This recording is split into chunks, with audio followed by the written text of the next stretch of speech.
Hello guys, Saqib Sheikh नाज excellent जो class 12 में मार्च में पढ़ रहे।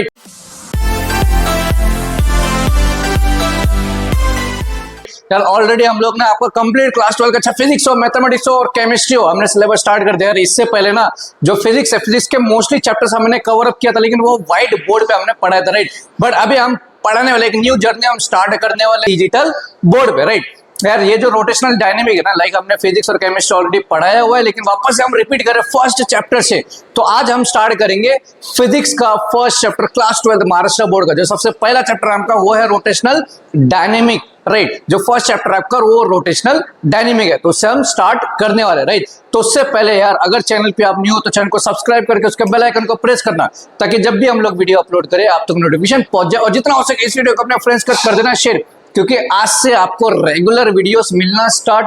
सो अगर आप चैनल पे नहीं हो तो चैनल को सब्सक्राइब करके उसके बेल आइकन को प्रेस करना, ताकि जब भी हम लोग वीडियो अपलोड करें आप तक नोटिफिकेशन पहुंच जाए, राइट। और यार मैथमेटिक्स का ना जो मैथ्स 1 का हमने अभी तक 2 चैप्टर्स फिनिश किया, लाइक फर्स्ट वाला जो सेकंड चैप्टर आपका मैट्रिसेस वो हमने फिनिश किया, और जो फोर्थ चैप्टर है ना पेयर ऑफ स्ट्रेट लाइन वो हमने फिनिश किया हुआ है। अगर ये 2 चैप्टर्स आपने नहीं देखा है उसका भी लिंक आपको डिस्क्रिप्शन या आई बटन में मिल जाएगा, जाके जल्दी से आप देख लो, राइट। तो आज हम स्टार्ट करेंगे रोटेशनल डायनेमिक के साथ। चलो करते स्टार्ट बिना टाइम पास के साथ। तो यार जो रोटेशनल डायनेमिक है ना, ये 2 इसमें डिवाइडेड है।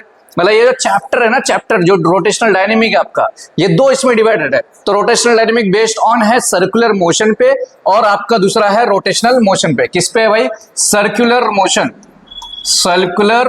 मोशन पे, और दूसरा है रोटेशनल मोशन पे, ठीक है। रोटेशनल मोशन मतलब ये जो चैप्टर है ना, ये आपको 2 टॉपिक पे पढ़ना है। पहले तो सर्कुलर मोशन पे, दूसरा है अपना रोटेशनल मोशन। ये दोनों टॉपिक को मिला के बनता है रोटेशनल डायनेमिक्स, राइट। तो फर्स्ट पूरा जो भी अभी हम लोग जो भी टॉपिक्स कवर अप करने वाले वो होगा पूरा का पूरा बेस्ड ऑन सर्कुलर मोशन पे। फिर नेक्स्ट वाले इसमें हम कवर अप करेंगे रोटेशनल मोशन पे, राइट। तो बिना किसी टाइम पास के करते हैं स्टार्ट। आएगा सबसे पहले जो कवर अप करेंगे हम लोग क्या करेंगे? सर्कुलर मोशन वाला टॉपिक। तो यार सबसे पहला डेफिनेशन ही वही है। तो डेफिनेशन क्या है? पूरा बेसिक से एडवांस हम लोग जाने वाले, राइट। तो देखो यहाँ पे क्या है circular motion. If a particle moves around, क्या बोले देखो, if a particle moves around the circumference of a circle then this is called circular motion. मतलब क्या? तो देखो फर्स्ट डेफिनेशन क्या बोला? Circular motion. तो व्हाट इज सर्कुलर मोशन? क्या बोला है? If a particle moves around the circumference of a circle in a circular orbit is known as circular motion। मतलब अगर कोई पार्टिकल सर्कल के सर्कमफ्रेंस में मूव होता है सर्कुलर ऑर्बिट में, तो उसको हम लोग क्या बोलते हैं? सर्कुलर मोशन बोलते हैं। फॉर एग्जांपल देखो, सपोज ये मेरा सर्कल है, ठीक है। अभी अगर सर्कल का ये जो है ना सर्कल है, तो सर्कल का ये सर्कमफ्रेंस होता है, ठीक है। ये मेरा क्या है? पार्टिकल। अगर ये पार्टिकल सर्कल के सर्कमफ्रेंस में मूव होता है सर्कुलर ऑर्बिट में, तो उसको हम लोग कौन सा मोशन बोलेंगे? सर्कुलर मोशन बोलेंगे। क्लियर है? Moves along the circumference of a circle in a circular orbit is known as circular motion. Simple language में देखो, अगर कोई पार्टिकल सर्कल के सर्कमफ्रेंस में मूव होता है सर्कुलर ऑर्बिट में, तो उसको हम लोग कौन सा मोशन बोलेंगे? सर्कुलर मोशन बोलेंगे। सिंपल। चलो नेक्स्ट, कल uniform circular motion. A circular motion in which the angular speed and acceleration remains constant is called uniform circular motion. तो देखो यूनिफॉर्म मतलब एक ही सेम स्पीड से अगर कोई पार्टिकल सर्कुलर मोशन परफॉर्म कर रहा है, क्या बोले? अ circular motion in which the angular speed, एक ऐसा सर्कुलर मोशन जिसके अंदर जो एंगुलर स्पीड है और जो एक्सेलरेशन है वो क्या होगा? सेम होगा। मतलब क्या होगा? कांस्टेंट होगा, ठीक है। यूनिफॉर्म सर्कुलर मोशन हम लोग ने क्या देखा? सर्कुलर मोशन में जो स्पीड है, कौन सा स्पीड? एंगुलर स्पीड, और एक्सेलरेशन वो क्या होगा?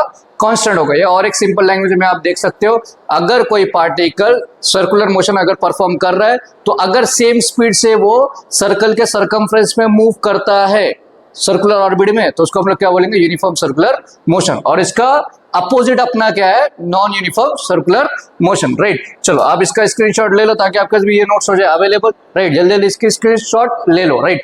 चलो अभी नेक्स्ट क्या है अपना? Non uniform circular motion. तो यार यूनिफॉर्म का अपोजिट क्या होता है? नॉन यूनिफॉर्म होता है, राइट। क्या बोला? A circular motion in which the angular speed and acceleration remains unconstant और it changing is called uniform circular motion. मतलब देखो सर्कुलर मोशन मैंने क्या बोला है? अगर कोई पार्टिकल सर्कल के सर्कमफ्रेंस में मूव होता है सर्कुलर ऑर्बिट में, तो उसको बोलते हैं सर्कुलर मोशन, राइट। तो अगर सर्कुलर मोशन के टाइम पे अगर एंगुलर स्पीड और एक्सेलरेशन चेंज होता है तो उसको हम लोग क्या बोलेंगे? नॉन यूनिफॉर्म सर्कुलर मोशन, ठीक है। चलो नेक्स्ट, अभी नेक्स्ट क्या बोलते हैं? देखो डिस्प्लेसमेंट। तो डिस्प्लेसमेंट क्या होता है? The shortest distance between initial point and final point is called displacement, right. क्या बोला देखो, the shortest distance between initial point and final point of an object is known as displacement. तो shortest distance का मतलब क्या है? For example देखो, यहाँ पे एग्जांपल से हम लोग समझेंगे। फॉर एग्जांपल यहाँ पे एक ए पॉइंट है, ठीक है, ये इसका ये यहाँ पे रुका हुआ है ना, इनिशियल स्टार्टिंग है, तो स्टार्टिंग रहेगा तो क्या बोलते हैं हम लोग? इनिशियल वर्ड यूज करेंगे, इनिशियल पॉइंट है इसका, राइट। सपोज इसको जाना है भाई, यहाँ पे इस पॉइंट पे जाना है, सपोज बी पॉइंट पे इसको जाना है, तो ये जाना है ना, इसने स्टार्ट यहाँ से किया, स्टार्टिंग पॉइंट को क्या बोलेंगे? Initial point. जहां पे वो पहुंचा उसको हम लोग क्या बोलेंगे? फाइनल पॉइंट बोलेंगे। क्या बोलेंगे? फाइनल पॉइंट, ठीक है। सपोज ये एक स्ट्रेट पाथवे में ट्रैवल करते करते ए से बी पे गया, इसको लग गया सपोज 5 किलोमीटर, राइट। कितना लगा उसने डिस्टेंस कितना कवर किया? 5 किलोमीटर डिस्टेंस कवर किया, right. But suppose for example ये डायरेक्ट नहीं गया, सपोज यहाँ पे और एक पॉइंट है सी पॉइंट, पहले ये क्या किया इसने, ए ने क्या किया, ये जो ऑब्जेक्ट है इसने क्या किया, पहले ये सी पे गया, ठीक है, सी पे यहाँ पे जाने के बाद यहाँ पे रुका, फिर सी से वो गया उसके फाइनल पॉइंट पे। समझ में आ रहा है? एक तो क्या बोला मैंने कि एक ऑब्जेक्ट जो है अपना जो स्टार्टिंग पॉइंट है उसका इनिशियल पॉइंट, वो डायरेक्ट स्टार्टिंग पॉइंट पे वो स्टार्ट हुआ और वो डायरेक्ट गया उसके फाइनल पॉइंट पे, ठीक है। तो उसने कितना डिस्टेंस कवर किया? 5 किलोमीटर डिस्टेंस कवर किया, राइट। लेकिन अभी दूसरे केस में क्या हो रहा है?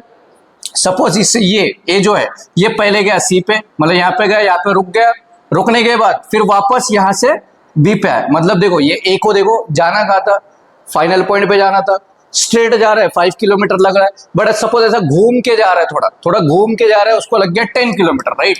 कितना डिस्टेंस उसने ट्रैवल किया? 10 किलोमीटर। तो अभी देखो मुझे एक बार बताओ, ये डायरेक्ट गया 5 किलोमीटर और ऐसे घूम के गया 10 किलोमीटर, उसको जाना कहाँ पे था? ये पॉइंट पे जाना था ना, फाइनल पॉइंट पे, राइट। तो मुझे एक बार बताओ, डायरेक्ट गया 5 किलोमीटर, घूम के गया 10 किलोमीटर, दोनों में से स्मॉलेस्ट डिस्टेंस उसने क्या कहाँ से कवर किया? तो दोनों में 10 और 5 में स्मॉलेस्ट कौन है? 5 है, राइट। मतलब इनिशियल और फाइनल पॉइंट के बीच में जो शॉर्टेस्ट डिस्टेंस होता है ऑब्जेक्ट का, वही उसका क्या होता है? डिस्प्लेसमेंट होता है। सिंपल लैंग्वेज याद रखो, ठीक है। अगर आप एकदम स्ट्रेट जाओगे, इनिशियल से फाइनल पर डायरेक्ट गया, डिस्टेंस कम लग रहा है। सपोज घूम फिर के तुम जा रहे हो तो डिस्टेंस थोड़ा ज्यादा लग रहा है, जाना तो उसको कहाँ पे? फाइनल पॉइंट पे ही है। तो दोनों में से डिस्प्लेसमेंट मेरा क्या होगा? 5 किलोमीटर होगा। क्यों? क्योंकि दोनों में से शॉर्टेस्ट डिस्टेंस कौन सा है? 5 है, 10 नहीं है। क्लियर है? तो डिस्प्लेसमेंट का डेफिनेशन क्या है? Shortest distance between initial point to final point of an object is known as displacement. और डिस्प्लेसमेंट को हम लोग एस से रिप्रेजेंट करते हैं, डिनोट करते बोल सकते हो। क्लियर है? चलो इसका भी आप ले लो स्क्रीनशॉट, राइट। जल्दी जल्दी ले लो स्क्रीनशॉट। चलो अभी बढ़ेंगे नेक्स्ट क्या बोलता है? एक तो डिस्प्लेसमेंट तो अभी हम लोग ने देख लिया, लेकिन यहाँ पे एक वर्ड आ गया भाई, ये हो गया एंगुलर डिस्प्लेसमेंट। डिस्प्लेसमेंट तो हम लोग ने देख लिया, बट यहाँ पे डिस्प्लेसमेंट तो दिया है, लेकिन यहाँ पे एक वर्ड यूज किया। क्या वर्ड यूज किया? एंगुलर। चलो हिंट दे देता हूँ। एंगुलर जब भी रहेगा ना, एंगुलर अगर रहेगा, समझ जाना है पार्टिकल अपना सर्कुलर मोशन परफॉर्म कर रहा है, बात खत्म। क्लियर है? अगर कोई पार्टिकल सर्कुलर मोशन परफॉर्म करता है तो उसको हम लोग क्या बोलेंगे? एंगुलर से रिप्रेजेंट करेंगे, ठीक है। और नॉर्मल अगर रहेगा, सपोज नॉर्मल डिस्प्लेसमेंट है, नॉर्मल वेलोसिटी है, नॉर्मल एक्सेलरेशन है, तो समझ जाना है पार्टिकल जो अपना लीनियर मोशन परफॉर्म कर रहा है। बट वही डिस्प्लेसमेंट, वेलोसिटी और एक्सेलरेशन, उससे पहले एंगुलर वर्ड यूज होता है, angular. Like angular displacement, angular velocity, angular acceleration. तो ये एंगुलर वर्ड क्या डिनोट करता है? इससे क्या मालूम पड़ता है कि पार्टिकल मेरा कौन सा मोशन परफॉर्म कर रहा है? सर्कुलर मोशन परफॉर्म कर रहा है। Simple, right. सपोज देखो सर्कुलर मोशन के टाइम पे, ठीक है, सर्कुलर मोशन है। अभी पहली बात, जो एंगुलर डिस्प्लेसमेंट है ना, उसको हम लोग थीटा से रिप्रेजेंट करते हैं। किससे करेंगे? थीटा से, ठीक है। चलो ये सर्कल है, सर्कल का भाई ये मेरा सेंटर है। अभी ये देखो पार्टिकल जो है ना यहाँ पे ए पॉइंट पे, ठीक है, ये ट्रैवल किया करते करते ये गया यहाँ पे इस पॉइंट पे। सपोज ये पॉइंट है मेरा बी, ठीक है। तो मतलब यहाँ से इसने क्या किया? ए से लेके बी पे गया यहाँ पे, ठीक है। ये सेंटर है ना, तो अगर सेंटर से इसको कनेक्ट करोगे तुम, देखो सेंटर से इसको कनेक्ट किया तो मुझे एक चीज दिख रहा है यहाँ पे, देखो एक चीज फॉर्म हो रहा है। ये क्या फॉर्म का हो रहा है? एंगल फॉर्म हो रहा है, ठीक है। मतलब क्या हो गया? पार्टिकल मेरा ए पॉइंट पे था, वो ट्रैवल करते करते बी पे गया। इसका मतलब क्या? उसने कुछ एंगल कवर्ड किया है। एंगल क्यों बोल रहे हैं? क्योंकि सर्कुलर मोशन है, राइट। लीनियर मोशन नहीं। लीनियर मोशन में क्या होता है? Shortest distance between initial point to final point. But angular motion में क्या होता है? यहाँ पे ये क्या किया? इनिशियल से फाइनल पे तो गया, ये इसका इनिशियल पॉइंट, ये इसका फाइनल पॉइंट, राइट। इनिशियल से फाइनल पे गया, लेकिन इसने कुछ एंगल कवर्ड किया। तो अब इसका डेफिनेशन क्या होगा? अ पार्टिकल विच कवर्ड, क्या बोले देखो, angle between initial point to final point in a circular orbit is known as angular displacement. देखो angle between initial point and final point along the circular orbit is known as angular displacement, मतलब angular displacement simple language में याद रखो, कोई object अगर circular motion में initial point से final point पे जा रहा है, तो इनिशियल से लेके फाइनल पे जब गया उसने जितना एंगल कवर्ड किया है ना, वो एंगल कवर्ड जितना किया है वही उसका क्या होगा, एंगुलर डिस्प्लेसमेंट होगा। ठीक है, angle covered by the particle from initial point to final point is known as angular displacement. Simple, clear है? या ऐसा लिख सकते हो, एंगल बिटवीन इनिशियल और फाइनल पॉइंट के बीच का जो एंगल होता है यही होता है क्या, angular displacement.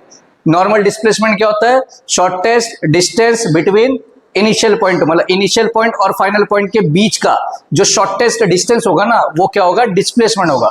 But angular displacement क्या होता है, इनिशियल पॉइंट और फाइनल पॉइंट के बीच में जो एंगल कवर्ड किया है पार्टिकल ने सर्कुलर ऑर्बिट में, उसको हम लोग क्या बोलेंगे, एंगुलर डिस्प्लेसमेंट बोलेंगे। सिंपल, क्लियर है?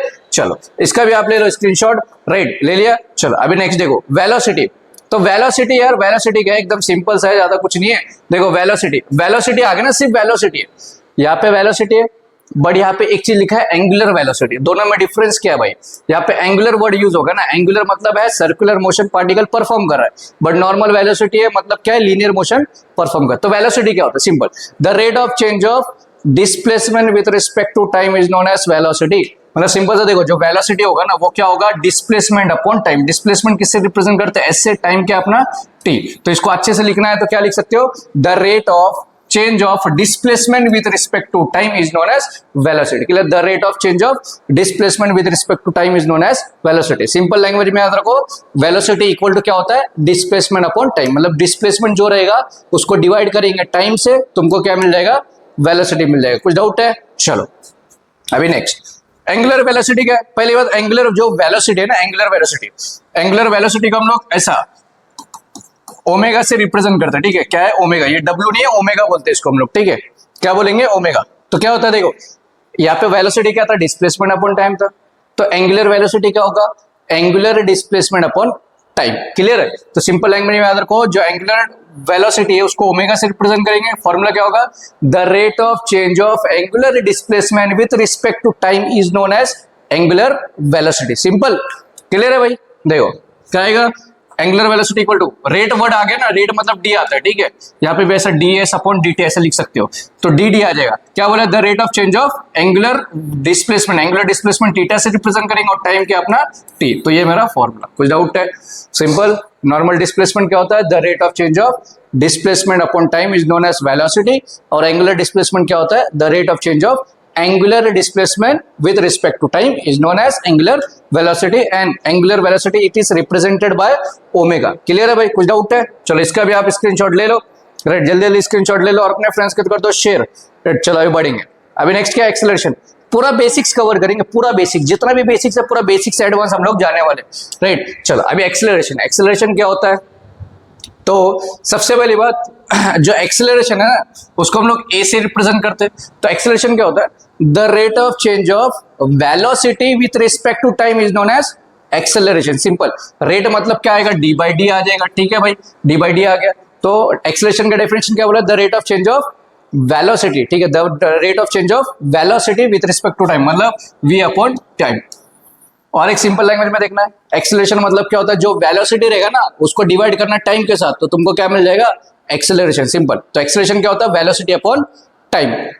कुछ डाउट है? देखो, the rate of change of velocity with respect to time is known as acceleration, it is represented by A, तो फॉर्मूला क्या आएगा, डीवी बाय डीटी हो जाएगा। कुछ डाउट है? क्लियर। अभी angular acceleration, angular word use आ गया, समझ जाना है, वो सर्कुलर मोशन परफॉर्म कर रहा है, बात खत्म। क्या बोला है, the rate of change of angular velocity with respect to time is known as angular acceleration. अभी एंगुलर एक्सेलरेशन सिंपल से क्या होगा, एंगुलर एक्सेलरेशन को जो है ना हम लोग अल्फा से रिप्रेजेंट करते हैं। किससे करते हैं, अल्फा से। तो रेट वर्ड यूज हो गया, रेट मतलब डी बाई डी आ गया। ठीक है भाई, तो क्या बोला, एंगुलर एक्सेलरेशन मतलब the rate of change of angular velocity with respect to time. तो एंगुलर वेलोसिटी को हम लोग किससे रिप्रेजेंट करते हैं, ओमेगा से। टाइम मतलब टी, मतलब क्या होगा, D omega by D T. कुछ डाउट है? चलो तो अभी देखो वापस से एक बार देख लेते हैं। डिस्प्लेसमेंट क्या होता है, shortest distance between initial point to final point is known as displacement. ठीक है, डिस्प्लेसमेंट मतलब कोई भी पार्टिकल का इनिशियल और फाइनल पॉइंट के बीच का जो शॉर्टेस्ट डिस्टेंस होगा ना उसको हम लोग क्या बोलते हैं, डिस्प्लेसमेंट। एंगुलर डिस्प्लेसमेंट मतलब क्या होता है, अगर पार्टिकल इनिशियल पॉइंट से फाइनल पॉइंट में जो एंगल कवर्ड कर रहा है, सर्कुलर ऑर्बिट में अगर कोई पार्टिकल इनिशियल से लेके फाइनल पॉइंट के बीच में जो एंगल कवर्ड कर रहा है, उस एंगल को हम लोग क्या बोलेंगे, एंगुलर डिस्प्लेसमेंट। वेलोसिटी क्या होता है, डिस्प्लेसमेंट अपॉन टाइम, मतलब the rate of change of displacement with respect to time, और उसको हम लोग किससे रिप्रेजेंट करेंगे, v से रिप्रेजेंट करेंगे, ठीक है। और एंगुलर वेलोसिटी क्या होता है, the rate of change of angular displacement upon time, मतलब एंगुलर डिस्प्लेसमेंट को डिवाइड कर दो टाइम के साथ, तुमको मिल जाएगा एंगुलर वेलोसिटी। और एक्सेलरेशन क्या होता है, वेलोसिटी अपॉन टाइम, ठीक है, the rate of change of velocity with respect to time is known as acceleration. और एंगुलर एक्सेलरेशन क्या होता है, the rate of change of angular velocity with respect to time is known as angular acceleration. Simple. चलो इसका भी ले लो screenshot, right, ले लिया। चलो अभी बढ़ेंगे नेक्स्ट, इसके आगे देखो यहाँ पे ये भी लिख सकते हो, इसका भी स्क्रीनशॉट ले लो, ठीक है भाई। ये पूरा बेसिक्स था। अभी मोस्ट इंपोर्टेंट टॉपिक इसमें ये है सेंट्रीपिटल फोर्स। सेंट्रीपिटल फोर्स, इसको आईएमपी मार्क कर दो फॉर 2 मार्क्स, ये एग्जाम में रिपीट होता है बार बार। तो सेंट्रीपिटल फोर्स क्या बोलते हैं, a particle which acts towards the centre of a circle and moves along the radius of a circle is known as centripetal force. Simple. क्या बोला, देखो भाई, देखो सपोज यहाँ पे एक सर्कल है मेरा, ठीक है, ये मेरा सर्कल है, ये इसका सेंटर है, ये पार्टिकल है, ठीक है, ये पार्टिकल है, क्या है, ये मेरा पार्टिकल है। अगर पार्टिकल का डायरेक्शन, जो डायरेक्शन है ना, अगर पार्टिकल का डायरेक्शन सर्कल के सेंटर की तरफ है, ठीक है, मतलब सर्कल की सेंटर की तरफ पार्टिकल का डायरेक्शन है, और वो पार्टिकल जो है सर्कल के रेडियस के अलोंग मूव कर रहा है, तो इसको हम लोग क्या बोलते हैं, सेंट्रीपिटल फोर्स बोलते हैं, ठीक है। तो सिंपल लैंग्वेज में याद रख लो, क्या बोला है, पार्टिकल जो रहेगा सर्कुलर मोशन में, जो पार्टिकल होगा उसका डायरेक्शन अगर सर्कल के सेंटर की तरफ है और वो सर्कल के रेडियस के अलोंग मूव करता है, तो उसको हम लोग क्या बोलेंगे, सेंट्रीपिटल फोर्स बोलेंगे। तो अभी डेफिनेशन देखना है, a particle which acts towards the centre of a circle and moves along the radius of a circle is known as centripetal force. Simple. और इसको हम लोग जो है ना ट्रू फोर्स भी बोलते हैं, मतलब ये ओरिजिनल फोर्स होता है, ठीक है, ये रियल में एग्जिस्ट करता है। देखो वही चीज लिखा हुआ है यहाँ पे, ठीक है। और सेंट्रीपिटल फोर्स जो है ना, देखो सेंट्रीपिटल को हम लोग, देखो फोर्स F होगा, सेंट्रीपिटल को ऐसे CP, इसका फॉर्मूला जो है ना mv²/r होता है, ठीक है। ये हमको यूज होने वाला डेरिवेशंस में आ गया, राइट। चलिए इसका भी आप स्क्रीनशॉट ले लो, राइट। सेंट्रीपिटल फोर्स का फॉर्मूला क्या होता है, mv²/r होता है, ठीक है भाई। प्लस में यहाँ पे माइनस लिखा है, प्लस करना है उसको, ठीक है, मतलब mv²/r होता है, ठीक है। चलो अभी बढ़ेंगे नेक्स्ट इसमें। तो 2 मार्क के लिए आता है, डायरेक्ट आता है, डिफाइन सेंट्रीपिटल फोर्स या what is centripetal force. Simple से लिखना है, a particle which acts towards the centre of a circle and moves along the radius of a circle is known as centripetal force. Simple. चलो इसका भी आप screenshot ले लो। चलो अभी बढ़ेंगे नेक्स्ट टॉपिक की तरफ। तो नेक्स्ट है भाई सेंट्रीफ्यूगल फोर्स। सेंट्रीफ्यूगल इसका अपोजिट है, इसका उल्टा है पूरा। तो मतलब पहली बात देखो, जो सेंट्रीपिटल फोर्स है वो ट्रू फोर्स है। ट्रू मतलब वो सच में वो फोर्स होता है, ठीक है। और सेंट्रीफ्यूगल जो है इसका अपोजिट, मतलब ये इसको बोलते हैं हम लोग सूडो फोर्स। क्या बोलते हैं, it is a pseudo force. Pseudo का मतलब है ये एग्जिस्ट नहीं करता है बट रहता है। ऐसा तुमको लगेगा कि ये है बट एक्चुअल में ये होता नहीं है, ठीक है। इसके लिए इसको क्या वर्ड यूज किया हम लोग ना, सूडो वर्ड की। तो देखो इसका क्या है, a force particle which acts towards the centre of a circle but moves away from the centre of a circle is known as centrifugal force. Simple याद रखो, ज्यादा कुछ नहीं। देखो सपोज ये मेरा सर्कल है, ठीक है, एक ऐसा पार्टिकल जो जिसका डायरेक्शन जो रहेगा ना वो सर्कल के सेंटर की तरफ रहेगा, ठीक है, सर्कल के सेंटर की तरफ उसका डायरेक्शन रहेगा, बट वो सर्कल के रेडियस से दूर जाता है, दूर, ठीक है। तो इसको हम लोग डेफिनेशन में कैसा लिख सकते हैं, a particle which acts toward the center of a circle but moves away from radius of a circle। मतलब एक ऐसा पार्टिकल जिसका डायरेक्शन सर्कल के सेंटर की तरफ तो होता है बट वो सर्कल के रेडियस से दूर जाता है, ठीक है। ये रेडियस है उसका, तो रेडियस से ये दूर जाएगा, ठीक है। कुछ डाउट है भाई?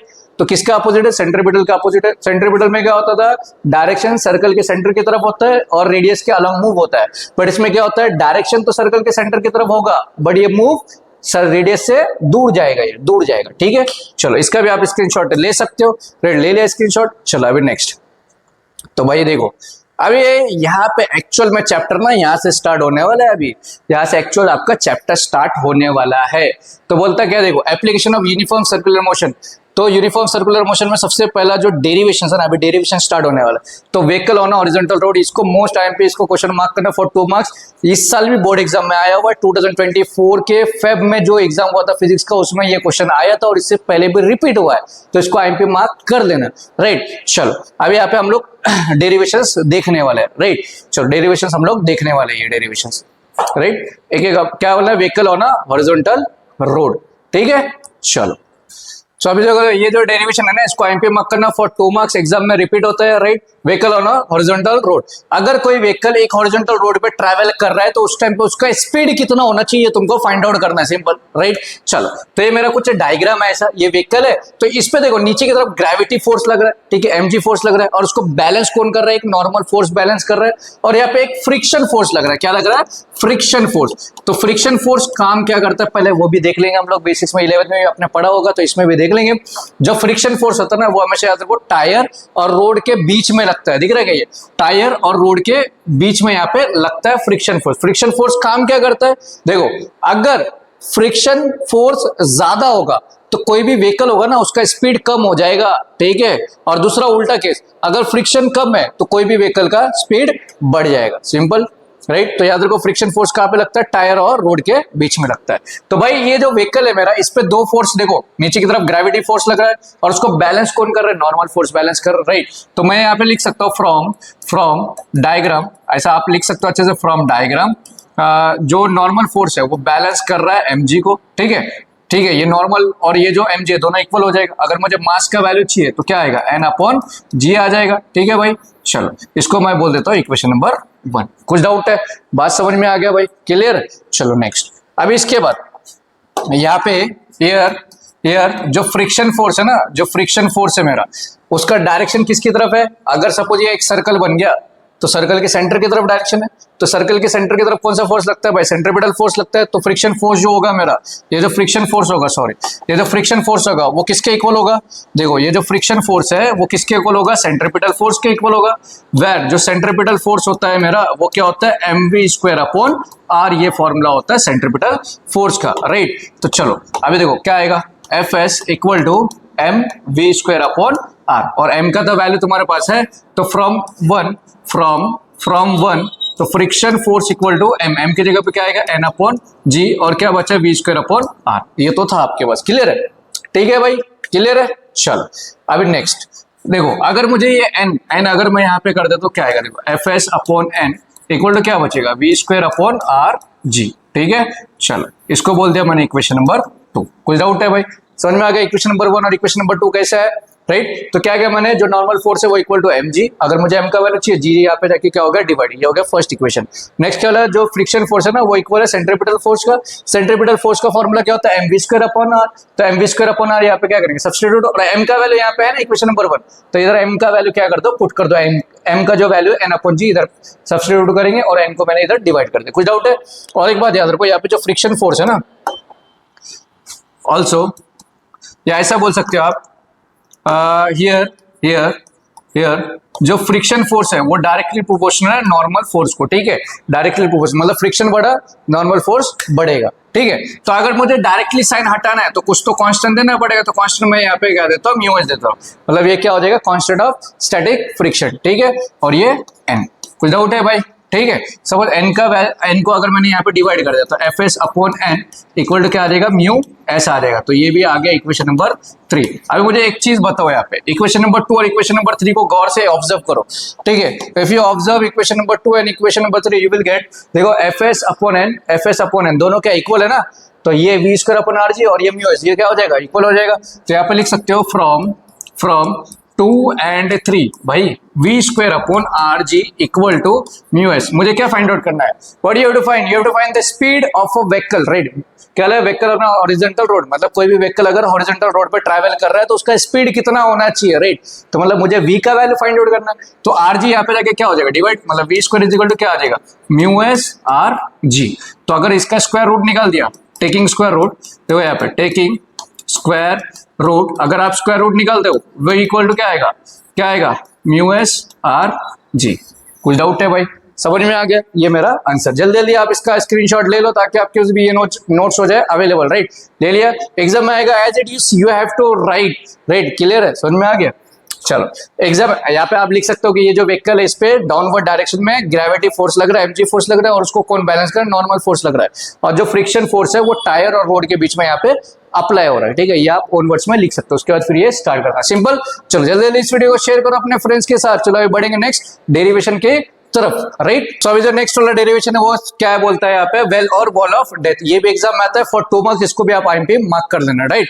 वेल और वॉल ऑफ डेथ, इसको हम लोग मौत का कुआं भी बोलते हैं यार, राइट। तो यार बहुत सारे इसमें मूवीज में तुमने देखा रहेगा, राइट, कि जो बाइक है ना, जो स्टंट मैन होता है, एक राउंड सा ऐसा कुआं होता है, उसमें स्टंट करते हैं बाइक से या कार से, राइट, तुमने देखा रहेगा। तो मुझे एक क्वेश्चन बताओ, अगर किसी को उस कुफे में, वो जो मौत का कुआं है ना, उसमें अगर किसी को वेल और वॉल ऑफ डेथ में, ठीक है, वेल और वॉल ऑफ डेथ में, वेल में अगर किसी को स्टंट करना है, तो जो बाइक या कोई भी कार होगा उसका स्पीड क्या होना चाहिए, मैक्सिमम होना चाहिए कि मिनिमम होना चाहिए। अगर मिनिमम होगा तो स्लिप हो जाएगा, मैक्सिमम होगा तभी वो स्टंट प्रॉपर होगा, राइट। तो स्पीड क्या होना चाहिए, मैक्सिमम होना चाहिए। और कोई भी व्हीकल का स्पीड ज्यादा होने के लिए फ्रिक्शन फोर्स क्या होना चाहिए, ज्यादा होना चाहिए कि कम होना चाहिए। फ्रिक्शन अगर कम रहेगा तो स्पीड बढ़ेगा, राइट। तो फ्रिक्शन फोर्स क्या होना चाहिए, कम होना चाहिए, ठीक है। तभी यहाँ पे देखो ये जो डायग्राम ना ऐसा कर्व हो गया ना, मतलब ऐसा सर्कल की तरफ है, तो ये उल्टा हो गया थोड़ा। तो अभी यहाँ पे फ्रॉम डायग्राम तुम बोल सकते हो, देखो देखो फ्रॉम डायग्राम यहाँ पे एक चीज मुझे दिख रहा है, क्या दिख रहा है कि फ्रिक्शन फोर्स जो है वो इक्वल है mg के, ठीक है भाई, ये समझ में आ गया, इसको बोलते हैं मैंने इक्वेशन नंबर 1। अभी नेक्स्ट वाला देखो गौर से, और एक चीज देखो, जो नॉर्मल फोर्स है ना वो किसके इक्वल है, सर्कल के सेंटर की तरफ, और सर्कल के सेंटर की तरफ एक ही फोर्स लगता है, कौन सा, सेंट्रीपिटल फोर्स, राइट, याद रख लो सेंट्रीपिटल फोर्स। और सेंट्रीपिटल फोर्स का फॉर्मूला क्या होता है, mv²/r होता है, ठीक है। चलो इसको बोलते हैं मैंने इक्वेशन नंबर 2, राइट। अभी मुझे एक बार बताओ, अभी जस्ट मैंने बोला है एस, या ऐसा लिख सकते हो, वी नो दैट जो फ्रिक्शन होता है वो इक्वल टू होता है mu S N, right. Last वाला डेरिवेशन से निकाला ना हम लोग ने, देखो यहाँ पे फ्रिक्शन इक्वल टू, देखो यहाँ पे ये वाला पॉइंट जो है मेरा, ठीक है, ये दोनों क्या है, इक्वल है, तो यहाँ पे भी सेम होगा। तो अभी देखो from 1 and 2 you have to values, friction का भी वैल्यू और नॉर्मल फोर्स का भी वैल्यू, तो दोनों वैल्यू क्या कर दो यहाँ पे सब्स्टिट्यूट कर दो। तो फ्रिक्शन का वैल्यू क्या है मेरे पास, mg equal to mu S as it is रहेगा, n क्या है मेरा, mv²/r। अभी मुझे एक बार बताओ, चलो यहाँ पे अभी देखो ये m अगर इधर आया तो m से m कैंसिल, तो बचेगा क्या बचेगा भाई, g equal to mu S v²/r बचेगा, ठीक। अभी r अगर इधर गया तो क्या हो जाएगा, ये rg हो जाएगा, ठीक है, इक्वल टू क्या बचेगा, म्यू एस v²। मुझे क्या चाहिए, v का वैल्यू चाहिए, स्पीड निकालना है ना, तो म्यू एस यहाँ पे क्या होगा, डिवाइड हो जाएगा, तो rg/म्यू एस इक्वल टू v²। लेकिन एक चीज यहाँ पे मुझे एक चीज देखना है, यहाँ पे एक मिस्टेक मैंने कर दिया है। मैंने क्या है बोला, स्टार्टिंग में ही बोला है कि फ्रिक्शन जो है ना, जो फ्रिक्शन होगा वो क्या होना चाहिए भाई, फ्रिक्शन क्या होना चाहिए,